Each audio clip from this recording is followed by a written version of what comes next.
Günlərin bir günü meşədə acımış çaqqal qəsəbəyə düşmək məcburiyyətində qalır. Qəsəbəyə düşən çaqqal düşər-düşməz bazara girir. Bazara girir, birinci südçünün dükanının qabağında olan süd qabını dağıdır, südü içir. Oradan tələsik çörəkçinin dükanının önündən bir çörək qapır, yiyə-yiyə oradan da özün qəssabın dükanına çatdırıb, kiçik bir budu götürüb iştahla yeməyə başlayır. Südçünün, çörəkçinin və qəssabın itləri çaqqalı qovmağa başlayır. Onlara bir it də qoşulur. 4 it çaqqalı qova-qova qəsəbədən çıxartmağa başlayırlar. Yolun ortasında südçünün iti yorulur, dayanır.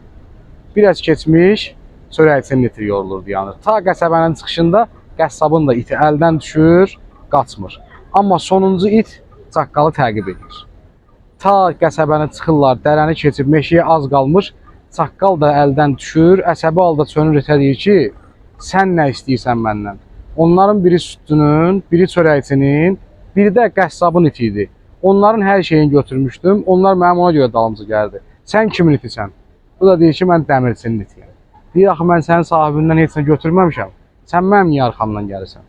Deyir, sən mənə ziyan verdiyin üçün yox, başqalarına ziyan verdiyin üçün mən sənin dalımca gəlirəm. Çaqqalın beynində olan mənfəət qarşılığında olan mənfəət, ziyan qarşılığında ziyandır. Dəmirçinin itinin beynində olan isə ümumbəşər ədalətidir. Bu misalda olan çaqqallar heç vaxt dəmirçinin itinin gütdüyü ədalətin nə olduğunu bilmir.